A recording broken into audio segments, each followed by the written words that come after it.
So really, again, really similar to what we did yesterday, but instead of finding perimeter, which is the distance around the entire figure, we're going to find the area of a figure. And does anyone remember, you don't have to memorize these are on a formula sheet. But does anyone remember the area of a parallelogram, or like a rectangle?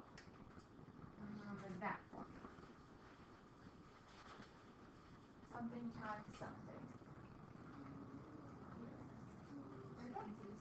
Yeah, very good. Base times height. A little disoriented. Yeah, area is equal to base times height. So in perimeter, we added all the sides together to get the distance on the outside. Area, we're multiplying two things together. We're multiplying the base and we're multiplying the height of a figure to find all the space on the inside. We're finding pretty much what we're doing because it's in the coordinate plane. We're finding how many blocks are making up that rectangle. Okay? This is essentially what we're doing. Perimeter is kind of the distance on the outside. Area is all the space on the inside. That's what we're trying to find. And you find that by taking the base of the figure and multiplying it by the height of the figure. And that only works with like parallelograms, like rectangles. We told you how to parallelogram, things like that. Right? I'm going to reorient this. It's really off. And we're going to do this more on the back. But does anyone remember the formula for area of a triangle? Or is it similar to? Is it base times height divided by 2? Yeah. How you're going to see it on your formula sheet, it's going to look like this. 1/2 base times height. But if you just see that as multiply the base and the height together divided by 2, it's the same thing. So that's how it's written on your formula sheet. So that's how I'm going to present it to you. Okay, so 1/2 base times height. Okay. Well, in this first example, it says find the area of a quadrilateral. Graph below. So we are automatically going to use the area of a parallelogram formula because it's not a triangle. So we're using that, which is just base times height. Here's the thing, were we told what our base is and what our height is? No, it did not say, hey, your base is this long and your height is this long, which is what you've done in the past when you found area. Okay. But similar to what we did yesterday, what do you think we're going to use to find out what the base is and to find out what the height is? Very good. Does it matter which one's your base and which one's your height? Do you think that matters? No. You just have to pick two sides that are right next to each other. Make one of those your bases, make the other one your height. You're going to get the right answer. Just don't pick sides that are across from each other. They have to be right next to. So give me two sides that are right next to each other. Or just give me one side, it doesn't matter. What do we want to make our base? XY. XY is our base. What is the B for base? So then which side do we want to make our height? XW, very good. We pick two sides that are right next to each other. And we're going to make that our height. Okay? Don't pick sides across from each other, because they have to be touched. One has to be your base, one has to be your height. And then we can use the Pythagorean theorem. So to make my right triangle, let's find our base first. Okay. Again, this side we're trying to find is always our C. Count to get my A, count to get my B. Plug it into the Pythagorean theorem. So we count our A is 1, 2, 3. We get 3 squared plus our B, 1, 2, 3, 4. 4 squared.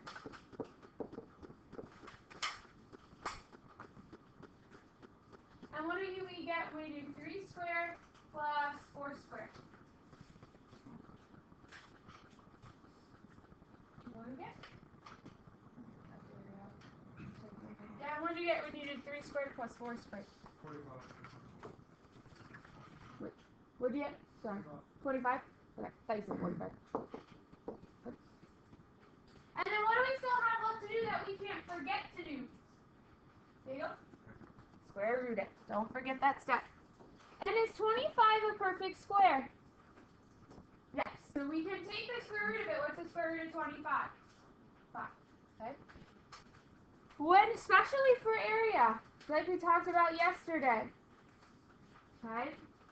Don't round until the very, very, very end.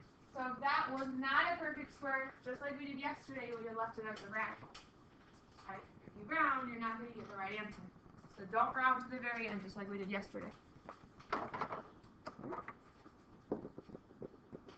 Now, we're going to do the same thing for our height. Raise your right triangle. Over. And the side we're trying to find is our C. This my A, and that my B. All your Pythagorean B.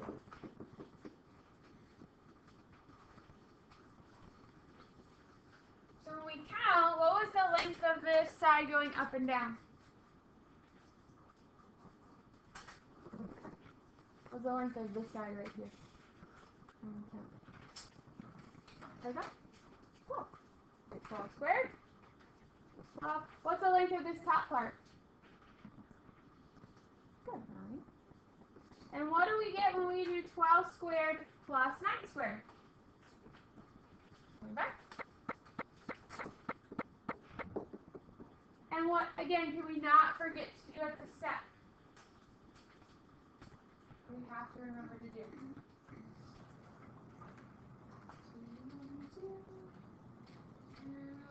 What, Diego? And what is the square root of 225? 15. It's a perfect square, so we are going to take the square root of it. If it wasn't a perfect square, we would just leave it. So now we have our base, now we have our height. What do we do next? Multiply them together. You're plugging those values into the area formula. Don't forget to do that. Do all this beautiful work to get your base and your height. Don't forget the last step. We said our base was 5 times, we said our height was 15. And 5 times 15 is what? 75. So we would say this area of this rectangle is 75 units squared. Not the end of the world if you forget labeling. Technically it's 75 units squared, meaning 75 of these little boxes fit inside that rectangle. But that's it.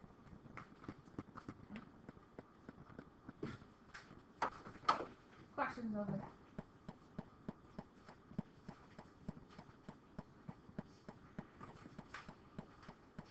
Another one. Again, it's not always going to be drawn for us. We have to plot the points ourselves. And the hardest part about this is making sure you plot your points correctly. Okay? If you don't plot them correctly, you're going to get the wrong answer. So be very, very careful. So I'm going to go ahead and plot. We have 0, 3, 4, 0, -2, -8. See? I didn't pull my point there. It resulted in the wrong answer. -2, -8. And then, what do we got? -6, -5.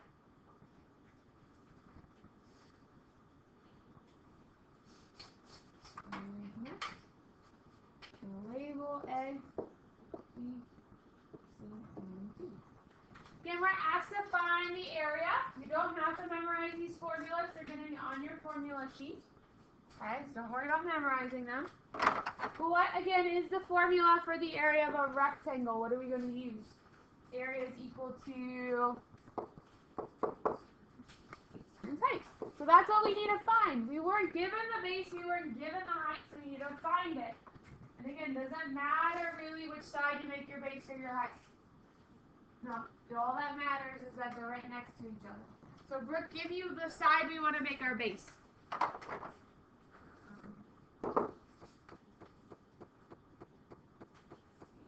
CD. Okay. CD is going to be our base. Which side then do we want to make our height? We made this side our base. Which side then do we want to make our height, Caitlin? Yeah. Good. Two sides that are right next to each other. You also could have picked CV, and that would have been totally fine. Just don't pick sides across from each other. Okay, so we made the egg our height. So again, what are we going to use? I already wrote on the board, sorry. We are going to use the Pythagorean theorem to figure out what our base is. So, find our base first. Make my right triangle, just like we did yesterday. Side we're trying to find is always our C. Make that guy my A. Make that one my B. So we count this up and down side here. Do you see what's the length of our A? 3. Good. 3 squared. Plus, we count this bottom part. Chelsea, what's the length of our B? 3. 1, 2, 3, one more. 4. What do we get again? We already did this one, but what's 3 squared plus 4 squared? What do we get? We did 3 squared plus 4 squared. Okay. Bye. Again, I say this a lot to help you remember. Frank, what do we have to remember to do here? Everything. And we know the square root of 25 from the last problem is 5. So there's our base. Repeat the same process. We get our height. And the side we're trying to find is always our C. I'll make that my A. And I will make that my B. Plug it in the Pythagorean theorem. When we count this up and down part, Abby, what do we get for our A? This up and down part.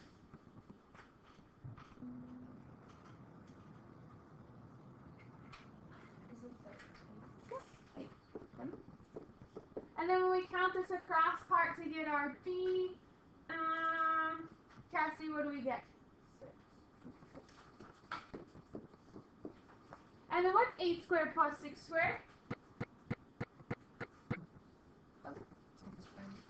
Or, yeah, 10 squared, which is what? 100. And then again, what can we not forget to do at this set? What do we have to remember to do?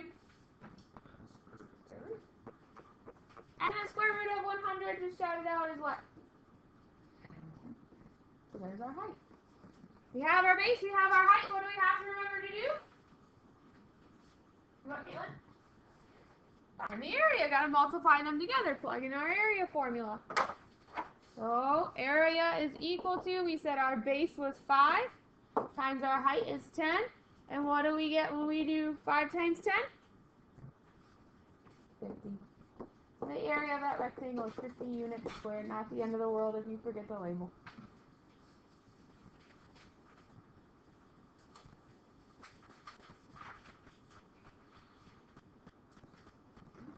Watch the note that. Okay, flip it over. Then let's write those formulas down. We said on the front, area is equal to base times height for a parallelogram. And then area is equal to 1/2 base times height for a triangle. Those are written on the front. You rewrite them on the back, so back and forth. Okay. So, finding the area of a triangle is actually a lot less work than finding the area of a rectangle. Right? Because we just said the formula for the area of a triangle is 1/2 base times height.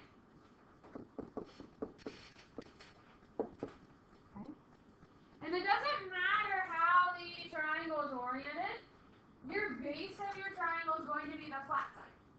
Every time. Okay. So here's our flat side. This guy right here, this is going to be our base. Okay. Every time. Okay. It's not necessarily the bottom, it's just whatever the flat side is. Sometimes it's the flat side's on the left, sometimes the flat side's like on the right, the bottom, top. Wherever the flat side is of your triangle, that's your base. Okay. Your height, okay, the height of a triangle, so we talked about at the beginning of this year in Unit 1, is its altitude. Okay. So that's where, remember, we started at the very top and drop straight down. So how you're going to figure out the height, you have to figure out your base first. That's a nice flat side. Okay. Then you're going to go to the angle of the triangle that's across from the flat side, which is this angle right here. You're going to start at that angle and drop straight down, like you're perpendicular to that flat side. So just drop straight down. You're not going at an angle. You're just dropping straight down. So really you're just following the line that's going right, that's the vertices on, and it's going straight down and intersecting, and it looks perpendicular because it is to that flat side. That's your height. Okay? And what do you notice about your base and your height are next to flat? Nice and straight, right? Nice and flat, nice and straight. So do we have to use the Pythagorean theorem at all to find the area of a triangle? No, you just count. You have to figure out what your base is. You have to figure out what your height is, and then you just count them. So it's so much, it might seem like more work than a rectangle, but it's not. It's actually a lot easier. Okay? So when we count, what is the length of our base? 7. When we count, what's the length of our height?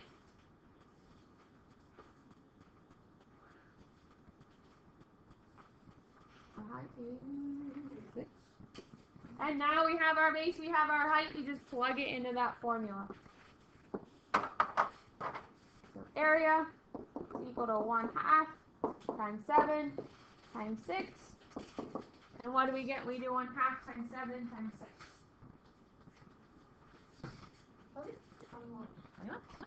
So the area of that triangle is 21 units.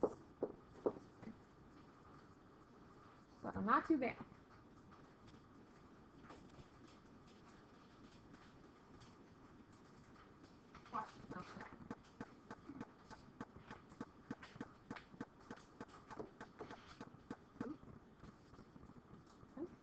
If we take a look at B, what side do we always make our base? When triangles? Flat side, right? Here's my flat side, so this guy's my base. To figure out our height, remember we go to the angle that's across from our base of that triangle. So I start here. The angle that's across from my base is right there. And then we drop straight down. But if we drop straight down inside of this triangle, if I go like this, is that perpendicular to the base? Is it making a right angle? No. And it's not, we can't count that. Okay, so when you have an obtuse triangle, because it's opening further, this bottom angle is opening further than the base, your height is you still go to the angle across from your base, but you drop straight down like that. That's your height. It doesn't have to necessarily intersect with the base, but if we were to extend our base, it would be perpendicular to it. So when you have an obtuse triangle like this, your height is on the outside of it. This was acute, so your height when we dropped straight down was inside the triangle. Obtuse, it has to be on the outside of the triangle. Right? And then you just plug it into that formula. Area is equal to 1/2 base times height. When we count, what's the length of our base?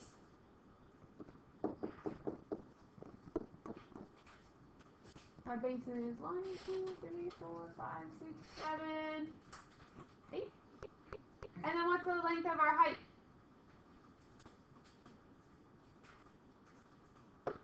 How tall is this triangle? 7. And what's 1/2 times 8 times 7? What does our area of this triangle end up being? 1/2 times 8 times 7 is what? Tanner, what did you get? 28. 28 units. Squared. And not the end of the world for this later. Questions over that?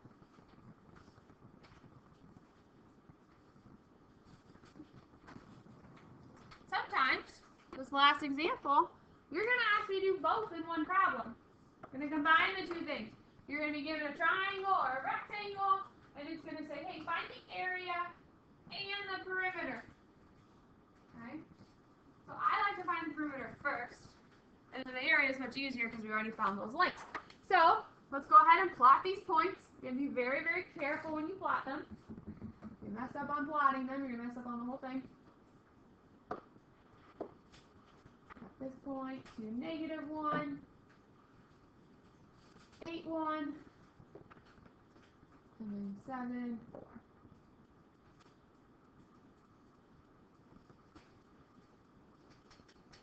A, B, C, and D. Okay. Let's find perimeter first. That's all I like to do. So we're going to find the length again to find perimeter. We have to find the length of all the sides. And we know we have a quadrilateral, so we weren't necessarily told we had a rectangle. But if you're told we have a rectangle, there's a shortcut. I'm going to lie and say we have a rectangle. Because it's usually going to say rectangle. Okay. So let's find the distance of AB. Again, we're plugging it into the Pythagorean theorem. Side we're trying to find is our C, doesn't matter. Make that my A and that my B. When we count, what's the length of our A? This bottom part. Length of our A is what?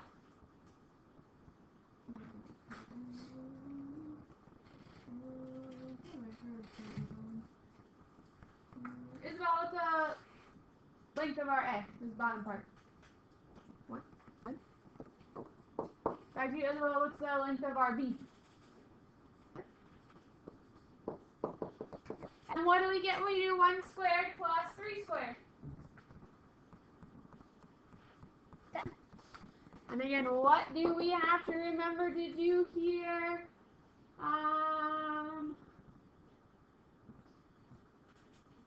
Madison, what do we have to remember to do here? Root it. Is 10 a perfect square? No. So do we round right now? No. So we leave it as a radical. Okay. Not a perfect square, leave it as a radical. So very, very, very, very, very end. Okay. We know I told you we had a rectangle.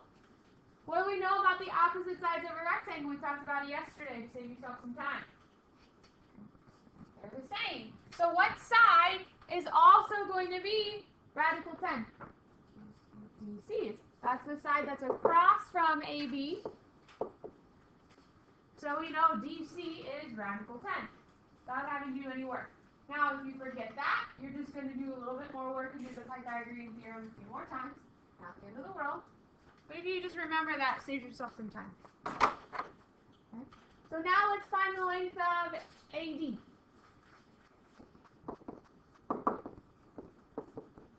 And using the Pythagorean theorem.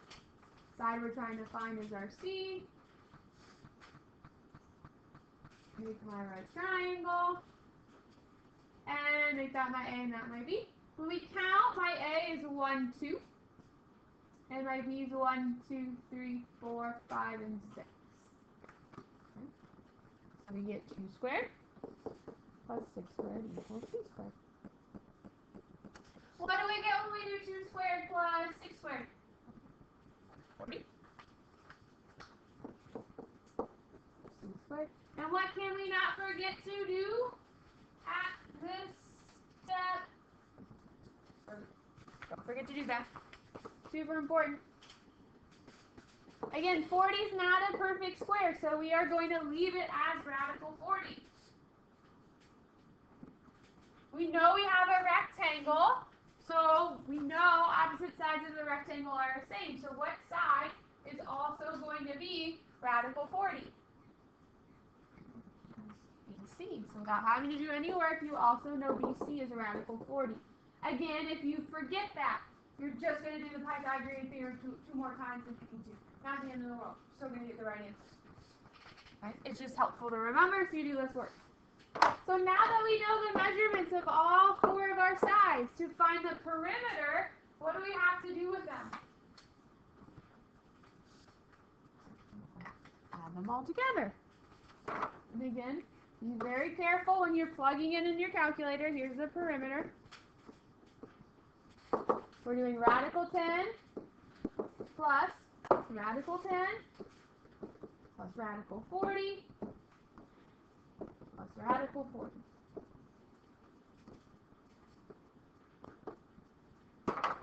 Make sure when you plug this in your calculator, you're arrowing out. If you have a scientific or an older graph, you're closing with a parenthesis.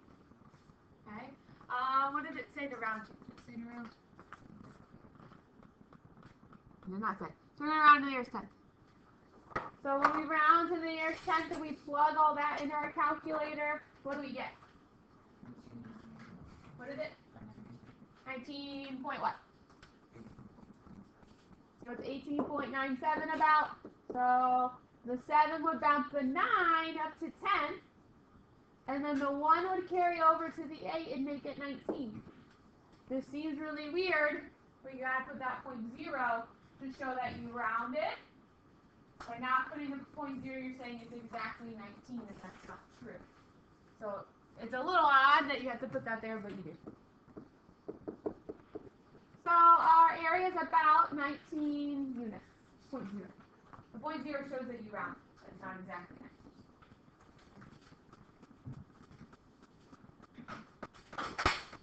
So now we have to find the area. What's the formula for area of a rectangle again? Oh, I already wrote it. Go two steps ahead of myself. Area is base times height. Okay? So go back. We already found the distance. We just have to look at our diagram and say, well, which one are we making our base and which one we're making our height? And then using those distances. Which side do we want to make our base? AB. AB is our base. And which side do we want to make our height?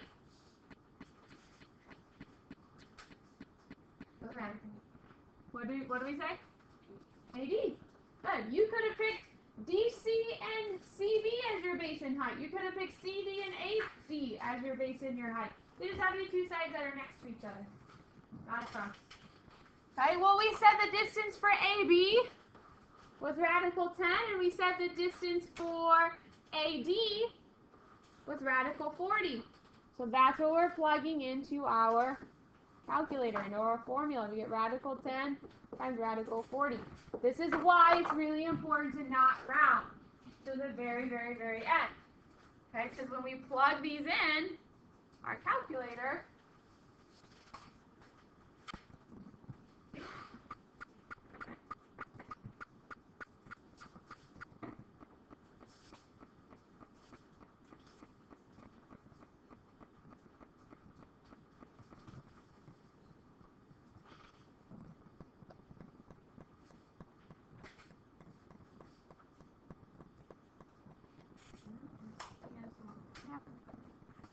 we plug this in our calculator. Do second x squared to get your radical. No, answer. Second. There you go. X squared. Ah. I got on here. Oh, okay. Second x squared to get your radical 10. Again, make sure you arrow out. Don't forget to arrow out. Times second x squared 40. And we get our answer is 20. Because the area of that rectangle is 20. If we were to have rounded that radical 10 and rounded that radical 40, we would have gotten a decimal answer. So you can tell our answer is a whole number. So that's why you cannot round to the very, very, very end. You're going to get the wrong answer. So that's why we keep them as radicals. Sometimes when you multiply two radicals together, you get a whole number. Okay? So that's why it's really important. Wait till the end to round. Okay, so then the area, we got 20 units.